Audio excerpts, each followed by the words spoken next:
कि नौकरी लगी तहरा ऑर्डर पा कि भेज दो देवी मैया बॉर्डर पा। कौन कौन जाना चाहता है बॉर्डर पे? इतने सारे देशभक्त भैया आप लोग नहीं है, हमारे साउंड वाले भैया एक बार हाथ को उठा दीजिए। इतना अच्छा साउंड उनका बज रहा है, देखिए ज्यादा अच्छा तारीफ करने पे सीटी मारने लगता कि नौकरी लगी तहरा ऑर्डर पा भेज दो देवी मैया बॉर्डर पा। किसी को इतना जोश नहीं दिख रहा है कि मैं सपना सकर हमर कर दी हो। और क्या झूठ देगा कि यार मिला भर हम जनुआ करे अर्जी हो। और मिला भर हम जनुआ करे अर्जी हो।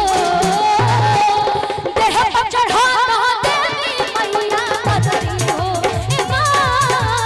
और मिला भर हम जनुआ करे अर्जी हो।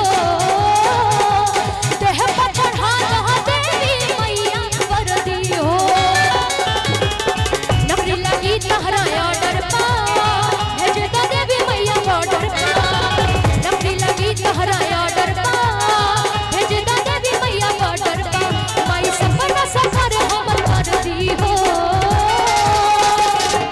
बोले भारत माता की कि यार मिला भर हम जनुआ करे अर्जी हो। और मिला भर हम जनुआ करे अर्जी हो।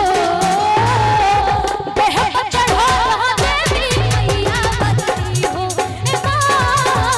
और मिला भर हम जनुआ करे अर्जी हो। देह पर चढ़ा देवी मैया करती हो।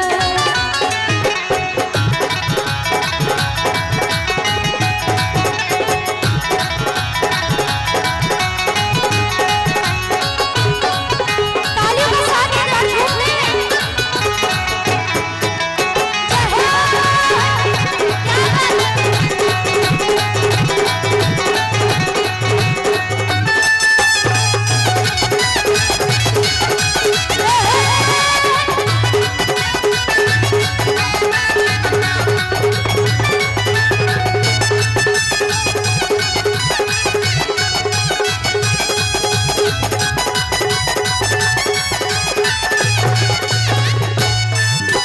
पास करा तहरी टिन मैया पास करा ना मेडिकल। फिट पारे शरीर से मैया पास करा ना फिजिकल।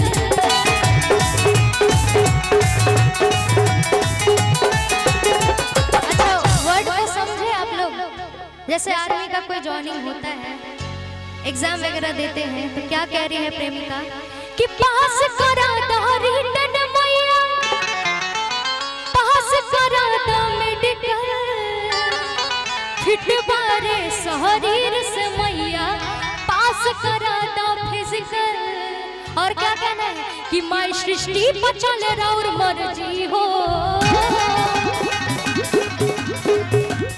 सिर्फ हल्ला करने से नहीं होगा, झूमना होगा। झूमना है ना भैया? आप लोग भी थोड़ा ताली बजाएं, मीठी मीठी तालियों का साथ देते रहे। क्या बात? और मिला भर हम जनुआ करे अर्जी हो। और मिला भर हम जनुआ करे अर्जी हो। देह पर चढ़ा देवी मैया करती हो मां।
कौन कौन मानते हैं कि मैया के हाथ में सब पावर है, मैया ही सब चलाती है, मानते हैं ना ये बात को?